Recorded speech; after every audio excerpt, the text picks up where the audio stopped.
everyone, my name is Ambika Mishra and this video is all about the thought process, the thinking, the notion, whatever comes in my mind while writing the poem Na Samajh, one of the best creation of mine because till date I got so much compliments and comments regarding this poem specifically. People says जो आपकी poem ना समझ है वो हमें बहुत अच्छी लगी and I think these kind of compliments give me motivation to write more and put forth efforts to write poetry and yes, conveying my message through poems, through writing, through सोच. So yes ना समझ ये actually poem से ज़्यादा मैं ये कहूँगी ना, ये एक एक्सपीरियंस था, ऑब्जर्वेशन था. मेरा डिस्कशन चला था बहुत से लोगों के साथ और वहाँ पे मैंने रियलाइज़ किया कि इट्स नॉट अबाउट कि समझदार इंसान मतलब with highest degrees, with graduation, PhDs, masters and lot of titles, medals, trophies. But समझदार इंसान वो होता है जिसको सबसे ज़्यादा ज्ञान लाइफ को लेके हो, क्योंकि लाइफ ही मुझे लगता है एक ऐसी चीज़ है जहाँ आप ही स्टूडेंट हो एंड आप ही टीचर हो. जितना आप एनालाइज करोगे, जितना आप ऑब्जर्व करोगे, जितना आप समझोगे, लाइफ आपको उतने ही बड़े बड़े ज्ञान आपको दे सकती है. Whereas when it comes to bookish knowledge you are limited to some points, some platforms, to some area, but the biggest lessons the life can give, no course, no teacher, nobody can give you.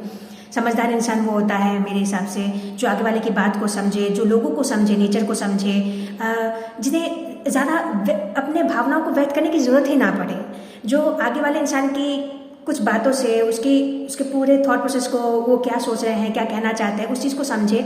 और the best part, वो कभी किसी को नीचा ना दिखाए. वो उन्हें ऐसा नहीं है कि मुझे सबसे ज़्यादा ज्ञान है, वो जो अहम आ जाता है, प्राउड आता है, वो एक समझदार इंसान की पहचान नहीं होती. समझदार इंसान कभी आगे वाले को बुरा दिखाना ही नहीं चाहता, क्योंकि उसे भी पता है कि वो एक स्टेजेस क्रॉस करके आया है. वो भी ना समझ था जो धीरे धीरे समझदार होते जा रहा है. सो आप कभी किसी को पर्टिकुलरली येस नो जजमेंट पे रख के, specifically when it comes to wisdom and knowledge, क्योंकि हर कोई हर दिन नई नई चीज़ें सीखता है, आगे बढ़ता है, लोगों के बारे में पता चलता है, दुनिया के बारे में, प्रोफेशंस के बारे में, बहुत सारी चीज़ों के बारे में पता चलता है. तो एक समझदार इंसान कभी किसी को बुरा फील कराए, ऐसा हो ही नहीं सकता. मेरा समझदार और ना समझ से वही था कि एक समझदार इंसान सिर्फ और सिर्फ उसके रिकॉग्निशन और अचीवमेंट से नहीं जाना जाता, लेकिन अपने व्यवहार से वो किस तरीके से आगे वाले को फील कराता है, कि वो किस तरीके से समझता है और किस तरीके से कभी कभार आगे वाले को रोकता भी है कुछ गलत स्टेप्स ना लेने से, या वो किस तरीके की एनर्जी एंड नॉलेज आगे वाले की लाइफ में रखता है, वो एक समझदार इंसान है. कभी भी एक समझदार इंसान की परिभाषा उसके पहनावे से या किसी भी मटेरियलिस्टिक चीज़ों से लिमिट नहीं होनी चाहिए, क्योंकि मुझे ऐसा लगता है नॉलेज हो, विजडम हो, या ऐसा कोई भी चीज़ जो आपको ज्ञान की तरफ लेके जाता हो, वो आंखों से नहीं दिखती है, वो एक महसूस करने की चीज़ है.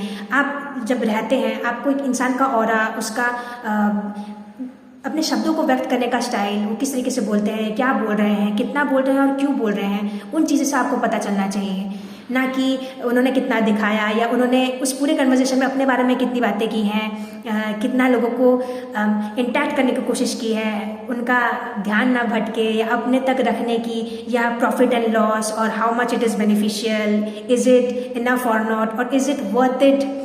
सो ऐसे पैरामीटर्स पे जब कोई कन्वर्सेशन या कोई एक डिस्कशन लिमिट हो जाता है, तो वो मुझे एक समझदार या ना समझ की पहचान में से कहना चाहूँगी. सो यस, ये एक थॉट प्रोसेस था. और जब मैं इसमें एक लाइन है कि समझ की समझ से पड़ती बवाल है, क्योंकि एक समझदार इंसान, आगे वाले इंसान जो समझदार है, उस चीज़ को बहुत अच्छी तरीके से लेता है, उसे बहुत अच्छी तरीके से समझ सकता है, even sometimes without even words. It's just about the body language and जो आई मूवमेंट एंड एवरीथिंग, तो वो सबसे कंपैटिबल कपल कह सकते हैं या एक टीम कह सकते हैं. बट द वर्स्ट इज़, मैंने जैसे उस पोएम में भी लिखा है कि ना समझ से कल्पना ही बेमिसाल है, क्योंकि एक नासमझ इंसान वो वही समझता है जो वो समझना चाहता है. No offence to anybody, but I think एक इंसान को हर पॉइंट पे अपने लाइफ में ग्रो करते रहना चाहिए. बहुत अलग लेसन्स देती है हर दिन आपको ज़िंदगी. ये आप है कि आप किस तरीके से उसको समझते हैं. मुझे ऐसा लगता है कि हमें सिर्फ ख़राब समय में ही शांत रहकर उसको एनालाइज नहीं करना चाहिए, बट हमें एक अच्छा समय हो, बुरा समय हो, दोनों टाइम पे अगर मैंने कुछ अच्छा किया है तो मैंने ऐसा क्या अच्छा किया कि मुझे ये अच्छा समय देखने को मिला, और अगर बुरे समय में मैंने ऐसा क्या बुरा किया है जो मुझे नहीं करना चाहिए था, उस चीज़ का भी एनालाइज करना, समझना, क्या स्टेप्स सही थे, क्या थे गलत थे, उन सब चीज़ों को मिला के ही आई थिंक समझदार और नासमझ इंसान बनता है।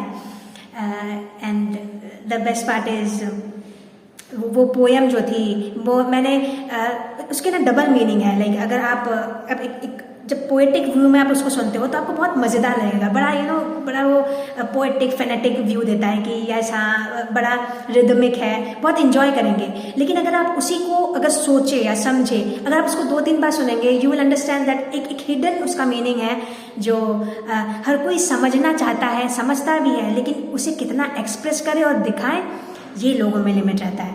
तो I would definitely say that never be boastful और be proudly that yes you have lot of achievements and titles and whatever you have gathered in your life, क्योंकि आप समझदार थे इसलिए आपको मिला, ऐसी कोई बात नहीं है। सबसे बड़ा टीचर और सबसे बड़ा स्टूडेंट लाइफ ही है।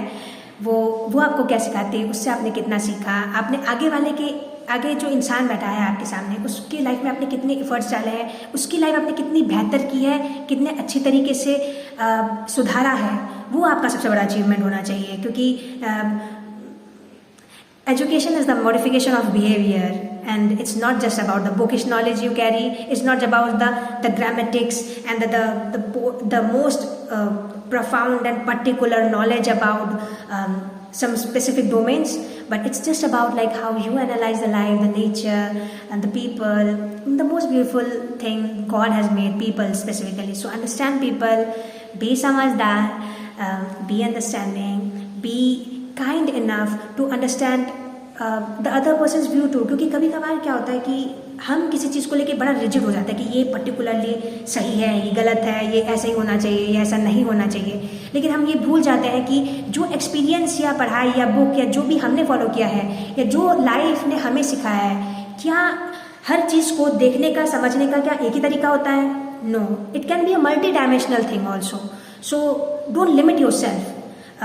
समझदार इंसान भी नासमझ बन सकता है और नासमझ भी समझदार बन सकता है। It's just how the regularly you pursue life, people, nature and all the wisdom you gain throughout their life. So जैसे बोलते नहीं कि common sense is also not so common. So yes, nothing is common and nothing is so general in life. You have to grow, you have to learn.